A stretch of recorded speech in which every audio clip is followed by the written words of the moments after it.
Allir þættir samstæðvarinnar eru fáanlegir á öllum helstu hlaðvarpsveitum.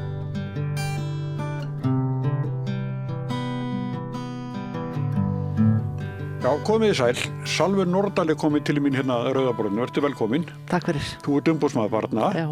Og það svolítið mikið verið rætt börn og fósturheimili að undanförnu sem kannski, þetta ekki bara fleiri heimili og fóstur fjölskyldur heldur en að bara nokkur getur látið setja þetta í hug? Hefur þið tölur yfir þetta? Já, sko, nú hef ég ekki yfirlit yfir það og ég veit ekki hvort að einhver með gott yfirlit yfir það hversu mörg heimili það eru sem eru núna eða hafa verið. Og þetta náttúrulega mjög sorglegt mál sem var verið að segja frá í Kveik hérna í síðustu viku og hérna... Já. Og maður auðvitað velti fyrir sér og það hefur auðvitað verið svona rætt aðeins í framhaldinu að hvers konar eftirlit haft með þeim sem taka þessi börn í fóstur. Og það eitthvað sem við þurfum að skoða miklu betur. Já.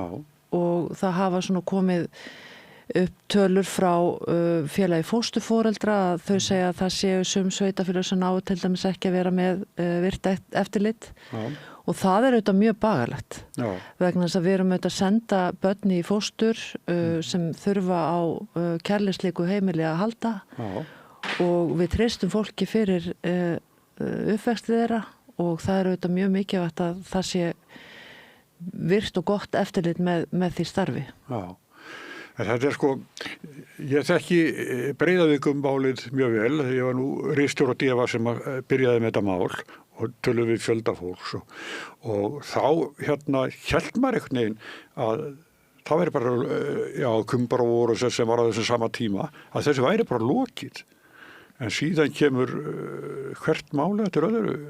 Þetta svona, þannig að þetta greinlega eitthvað báborið, það hefur verið það. Já, sko það auðvitað mjög athyglisvert hvað það hafa komið mörg mál upp og það auðvitað bara eitthvað sem þarf og væri auðvitað áhugavert að rannsaka frá margvíslegum hliðum, bara líka með þessari svona hvað það gerir og hvers vegna þetta kemur upp og hvers konar viðmið voru þá og svo framvegis. En það sem við höfum okkar svona hlutverk náttúrulega að huga börnum sem eru börn í dag, eru núna börn og hvernig aðstæðurnar eru núna. Og við höfum áhyggjur af því að það sé ekki, við höfum ekki lært nógu mikið af þeim málum sem hafa komið upp. Þannig við okkur hafi ekki tekist að setja nógu skýra og góða umgjörð utan þetta starf og utan eftirliti með því. Já. Þannig að það það sem við svona höfum aðeins verið og höfum auðvitað verið að tala í dálítinn tíma því að þetta hefur verið alveg ljóst og það hefur til dæmis gæða- og eftirlitsstofnun á að setja eða útbúa svona gæða viðmið fyrir þjónustuna og það hefur ekki verið gert ennþá.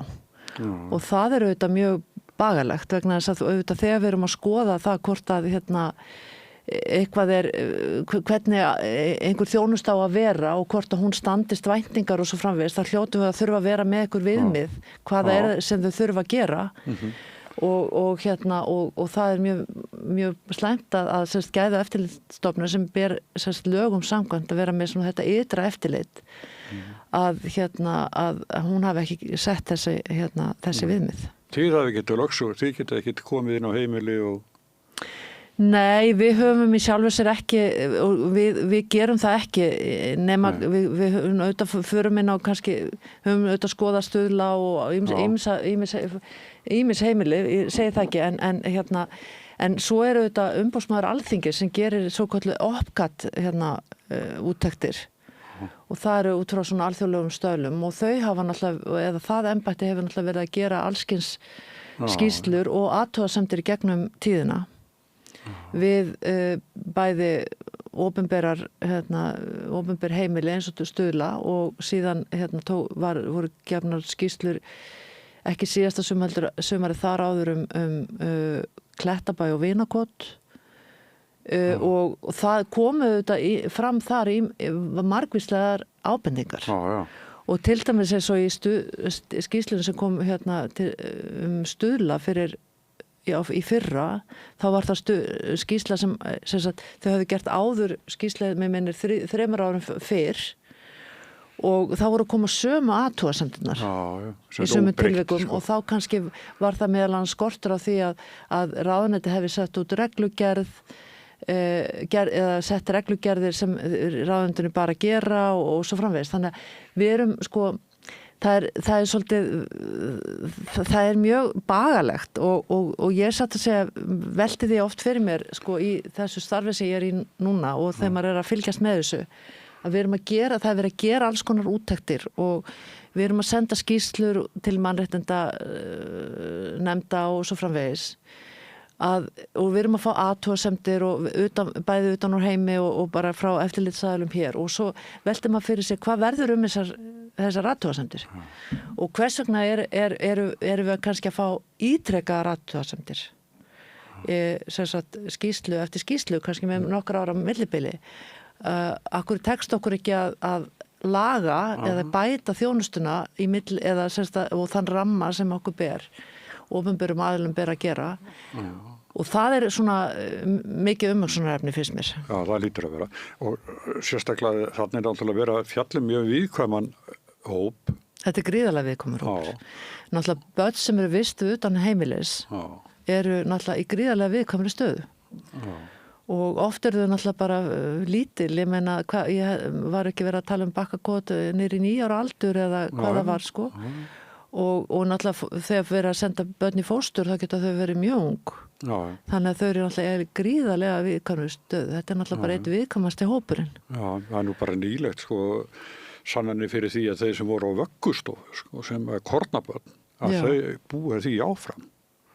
Já, sko, það er alveg, þú veist, og þetta eins og stundum er bent á, þetta veit maður ekki, sko, þau kannski koma af heim sem í brotnum aðstæðum líka, en sérst, já, þau eru, og það var mjög athyglisvert að í þeirri skýrslu, þá var gerð þessi afdrifarannsókn og þá kom það alveg í ljós að þessi hópur, hann stóð vera vígi sem fullorðnir einstaklingar heldur en samanburðarhópur semst almennt. Og við vorum að kalla eftir því að við forsætisráðuneytið að það væri gerð svona afdrifarannsókn fyrir þau börn sem hafa farið í gegnum þessa opinberu þjónustu barnaverndarstofu og núna barna- og fjölskyldustofu frá því að hún er sett á stofn á 10. áratugnum, cirka 30 ár. Að það væri gert, en ráðuneytið svaraði okkur því núna í janúar að þau myndu ekki setja slíka rannsókn í forgang.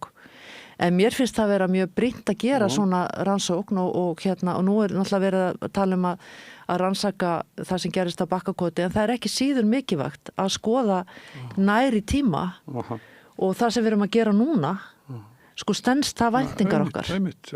Og þannig að það voru vonbrigði að ráðuneytið skildi ekki sjá ástæðu til að gera þessa afdrifarannsókn. Ég held að það væri mjög gagnlegt og við erum náttúrulega bæði til þess að sko hjálpa okkur eða að byggja upp góð úrræði og betri þjónustu. Og svo er það líka, ég meina við erum alveg búin að heyra rosalega margar frásagnir núna á síðasta ári, kannski, já, sérstaklega á síðasta ári, dauðsföll meðal ungs fólk sem hafa farið í gegnum þetta kerfi. Ég vil bara, ég vil komin rétt yfir bara 18 ára. Ég meina það hafa líka dáið börn undir 18 ára og þetta er alltaf rosalega sorglegt. Ömurlegt, sko. Þetta er alveg hræðilegt og mér finnst það virðing við þennan hóp að við gerðum svona alvöru úttekt og rannsókn á þessum hópi og ég hef ég hef miklar áhyggjur af þessu vegna þess að það er auðvitað markmiðið þegar við erum að setja upp svona úrræði þegar við erum að setja börn í fóstur, taka börn af aðstæðum sem við metum að sé þeim ekki æskileg og það sé betra að koma þeim fyrir annar staðar utan heimilis að þá eða þá að setja þau í úrræði á vegum ríkisins hvort sem það er einhver meðferðarheimili í Reykjavík eða annar staðar að þá auðvitað markmiðið alltaf það að reyna að að hjálpa börnunum að ná að fóta sig og að þau nái betra lífi heldur en ef þau hefðu ekki farið þarna inn. Já, sko, við höfum fjallað það að fangar, þegar þeir sleppa út eða sem búinir að taka út sína refsingu, að þá ekkert. Nei. Ekki neitt. Og þá leiðast þeir jafnvel út í glæpi aftur. Því það ekkert sem tekur á móti þeim. Nei. En krakki sem að 18 ára og fer úr svona og fjölskyldan hans brotin og hvað? Já, það eru auðvitað líka, sko, það eru alveg heimildir til að sko halda áfram til tvítugs af því það líka þau, kannski eftir 18 ára ungling þá hann ennþá í framhaldsskóla og ekki, og það hefur verið, ég vil tala um það að auka þennan stuðning sko eftir 18 ára aldur fyrir þennan hóp, en við höfum allavega mikinn, og við höfum verið að beita okkur talsvert fyrir því að við tökum utan þennan hóp sem lendir í svona miklum vanda. Og við rannsökum þetta vel og við reynum að sko, ég veit að þetta er flókið, þetta er erfitt, ég meina við þurfum að og það það þarf mikið til en við erum ekki, ég held og það er auðvitað líka það sem maður vill ekki endilega segja hvað maður heldur maður vill hafa gögn í höndunum. Maður vill geta séð á svart og hvítu hvort að þetta er rétt mat, að við séum ekki að þessi börn séu svona stór hluti sé ekki að fóta sig eða hvort að þetta sé rangt mat. Þannig að maður þarf að hafa hlutina, við þurfum að hafa betri gögn. Og það er auðvitað líka annað í þessu, sko, að því þú ert að segja, sko, þú varst að spyrja fyrst, sko, hvað eru mörg börn og sko, við erum bara almennt talað í þessu málaflokki og nú tala ég bara að þetta er málaflokkur sem ég þekki, það getur vel verið að þetta sé á mörgum öðrum sviðum líka, að okkur vantar betri gögn og betri upplýsingar og bara stöðuna í dag. Ég fór inn á heimasíðu félags fósturforeldra og þar segir, sko, fyrrum fósturbörn sem tóku þátt í könnuninni hafðu lægra menntunarstig og voru á lægra launabíli samanborið við almenning í landinu. Það var atvinnuþátttaka þeirra minni og örorka algengar en meðal almennings. Þannig að þetta svona lýsir svolítið brotnu fólki. Já, þetta gerir það. Það kemur hvað segir, afturríka í teppilið eftir að hafa verið vistað einhvers staðar og vinirnir eða félagarnir farnir eða brallt öðru stað í lífinu og fjölskylda kannski ennþá brotin, sko. Já, það er alveg mjög örugglega oft þannig, sko, eða í mörgum tilvikum og en það er rosalega mikið í húfi fyrir okkur. Þú veist að þessir einstaklingar að þeir, og fyrir einstaklingana að þeir nái að fóta sig, þannig þeir nái að eiga gott líf sem fullarnir einstaklingar. Það er líka gríðarlega mikið í húfi fyrir okkur sem samfélag. Að þetta sé ekki stór hópur sem lendir svona utangars eða svona hver einstaklingur skiptir máli og þannig að en við erum auðvitað fyrst og fremst að hugsa sko bara réttindi barnanna og þau fái þá þjónustu sem þau þurfa þegar þau þurfa á hann að halda og það er svona verkefni okkar að svona reyna að fylgjast með því og við höfum alveg lýst því yfir, sko gerðum það á sko haustið 2024, sko tími líður að það væri neyðar ástand í þessum málaflokki barna sem eru sem þurfa þessi úrræði fyrir utan eins og til með á stöðlum og fleiri stöðum og svona meðferð og því miður þá er það ennþá staðan. En það er alls ekki þannig við sem aðhæfa fósturforeldra. Nei, ég veit alveg, við gerðum, sko, við vorum satt að segja í svona, ekki rannsókn, það var, við tökum mjög virkan þátt í starfi Evrópusamtaka umboðsmanna barna og fyrir 2 árum þá var svona þema ársins voru börn í fóstri. Og við og þá erum við líka að vinna með ungu fólki eða börnum og þau komum með okkur á ráðstefnu og fund og svo framvegis og við vorum með svona hóp sem var að vinna tillögur hóp barna og þar í þeim hópi voru nokkur fósturbörn og þar voru alveg frábær sko glæsilegir einstaklingar þú veist, krakkar sem hafði fengið voru í þessum hópi sko rosalega hafði verið mjög heppin jáfnvel verið sko sett í fóstur, varanlegt fóstur sem sagt í bara nokkur ára gömul og fengi mjög góða mjög gott atlæti og voru að spjara sig mjög vel þannig að það auðvitað, þú veist, það auðvitað frábært við sjáum alveg mjög góða sem betur fer og það auðvitað fullt af fólki mjög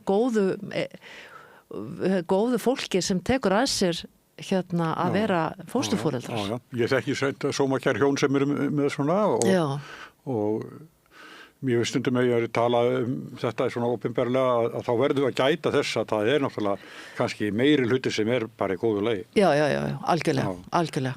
Og ég held að það, og þess vegna náttúrulega líka, þú veist, væri frálegt að sjá sko afdrifarannsókn með börn sem hafa sko þurft að fara í meðferðarkerfið en ekki fengið fóstur, hvort að það sé munin á því hvernig þeim reiðir af.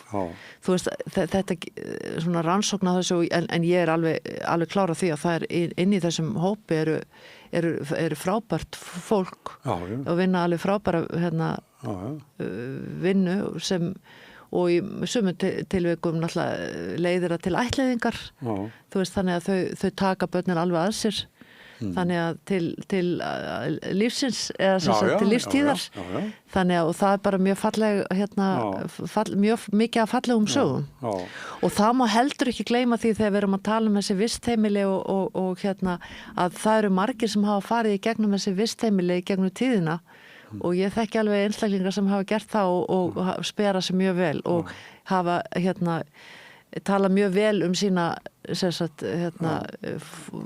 foreldra í gæsalöpum eða þá sem veittu heimili og þannig að það eru og það getur verið að það sé líka sko inn á sama heimili geti sko og fólk eða eitthvað sem rekið í langan tíma það getur vel verið á sumum að einhverjir hafi upplefa verri aðbúna heldur en aðrir skilur þetta er auðvitað flókið sko þannig að ég alveg klára því að þetta er oft verið mjög vel gert. Já, en sko núna eru stuðlar það en þá standi yfir einhver framkvæmdi þar er það ekki? Já, mér skilst að það eigi að fara í framkvæmdi þar núna á næstunni, ég veit ekki alveg nákvæmlega hvenær en á þessu ári og endurnýja og breyta svolítið hlutverki stuðla.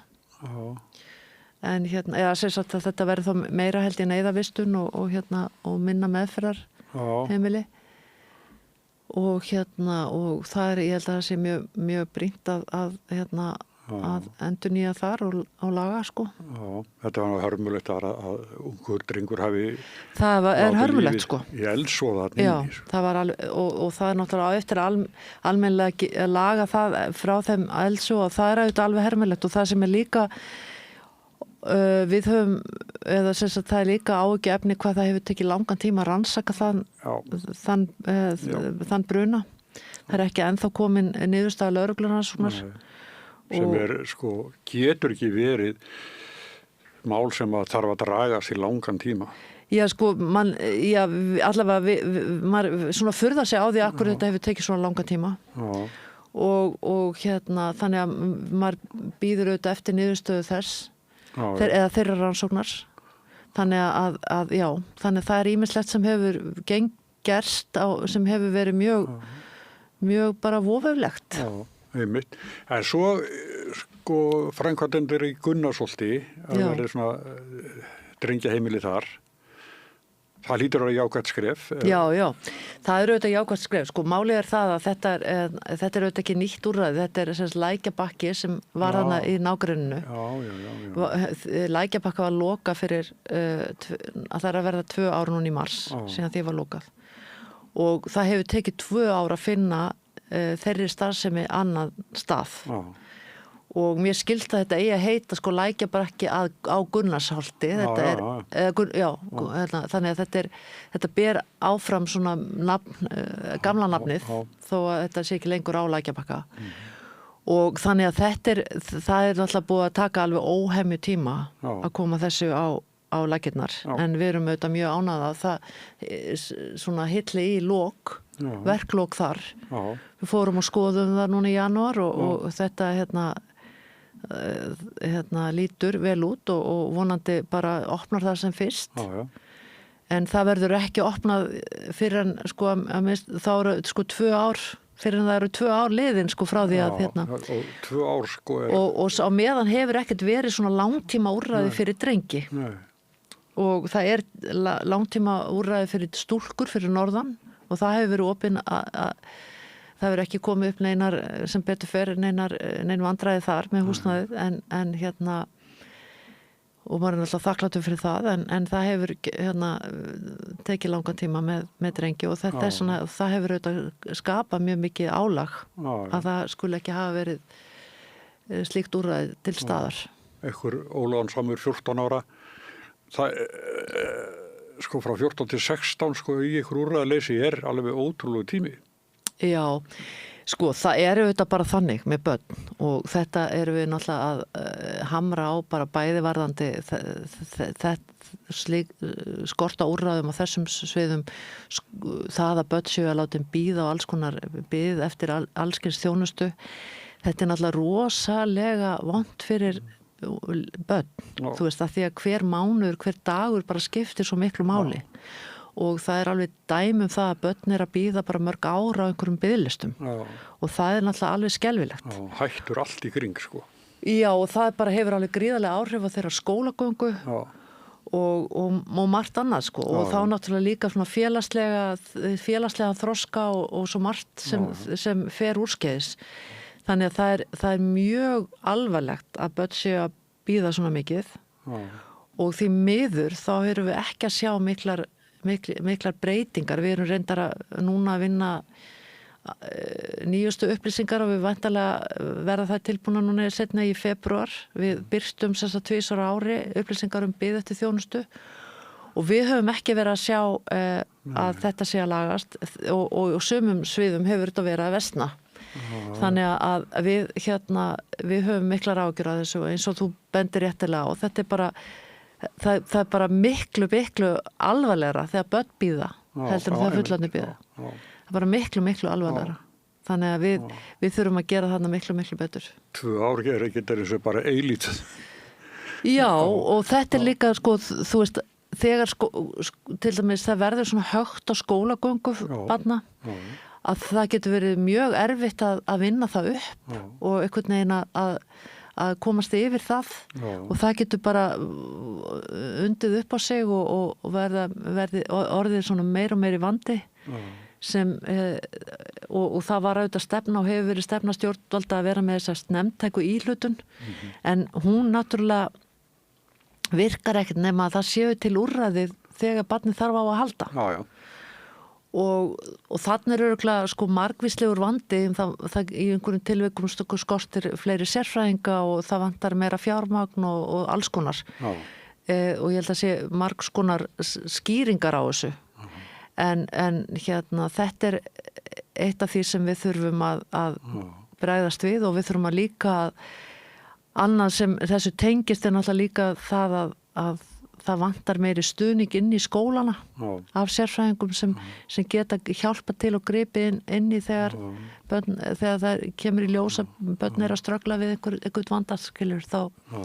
En talandi skóla og þessi mörgu tungumál, það eitthvað að borða í ykkur? Hafið þið skoðað Nei, börn með erlendan bakgrunn er náttúrulega, eða erlendan uppruna er auðvitað hópur sem við höfum verið að líta til eins og margir aðrir hópar, eins og þessi hópur sem við erum verið að tala og síðan börn með fatlanir og það alls konar hópar sem lenda, við þurfum að hafa augun á.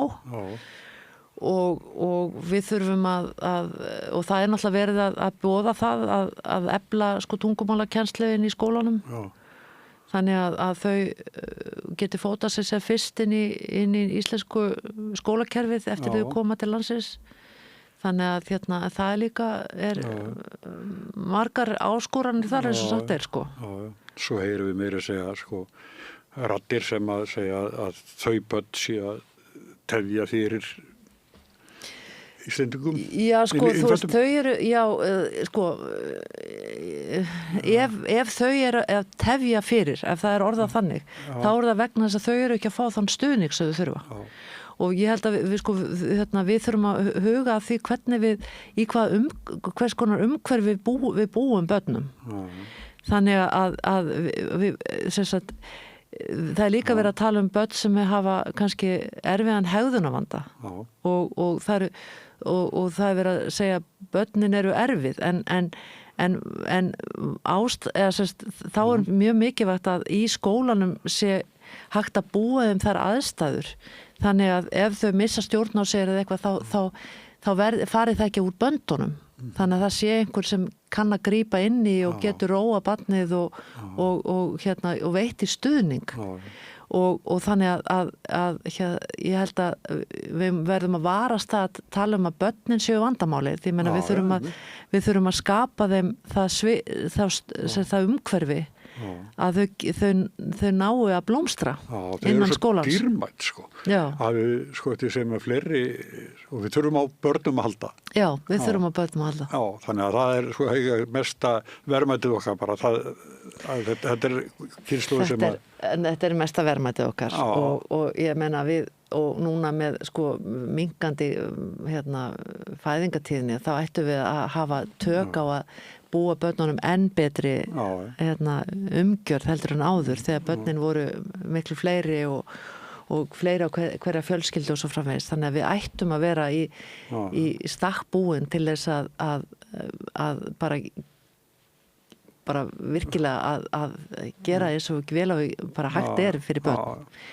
Og þau eru svo dýrmætt og það er svo dýrmætt fyrir okkur og fyrir þessa einstaklinga það er svo mikilvægt fyrir börnin að þau nái að blómstra og þeirra hæfileikar. Við erum öll ólík og fólk fyrir mismunandi leiðir og að þau fái tækifæri til að sýna hvað í þeim býr. Í hvaða hópið sem þau eru, hvort þau eru með einhverja fötlun eða hvort þau eru með eða bara kraftmikil og kannski ég meina, höfum við ekki öll verið óþekk á einhverjum tímapunkt í lífinu sko, þannig að ég meina sko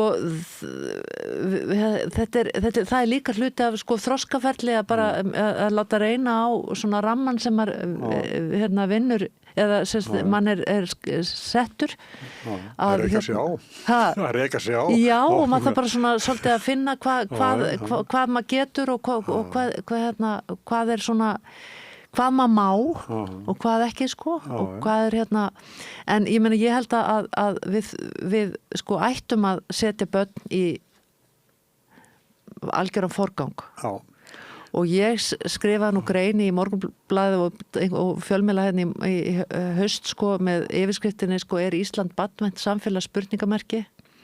Ég fekk nú satt að ekki eins mikil viðbrögð við þeirri grein eins og ég átti von á. Vegna þess að ég set alveg spurningamerki við það hvort að við erum barnvænt samfélag.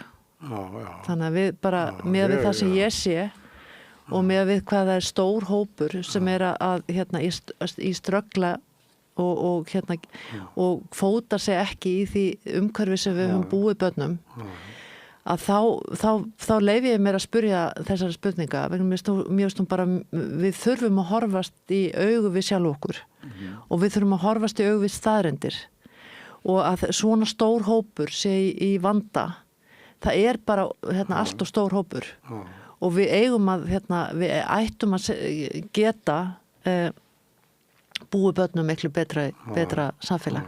Ég bý í 14 íbúða húsi og það eru 3 unga börn núna. Já.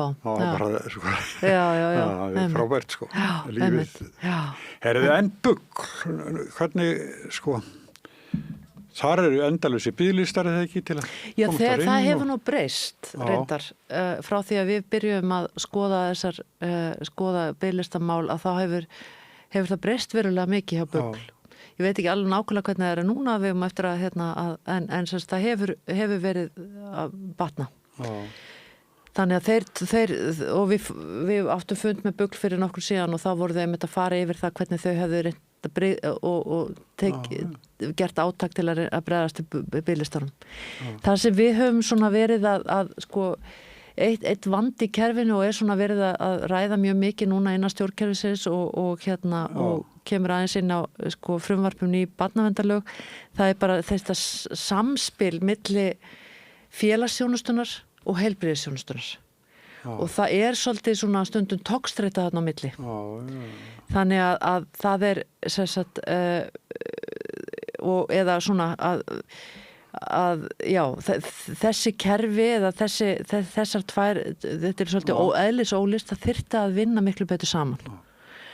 Og það hefur verið rætt um það lengi auðvitað, og núna veit ég að það mikil vinna í gangi einmitt um það, til dæmis eins og Stuðlum, að þegar börn koma með mjög alvarlega vímu, þú veist að það sé líka heilbrigðisþjónusta veitt, vegna þess að þau eru náttúrulega kannski með alls konar efni í sér og það bara mjög mikilvægt að þau komist undir læknishendur.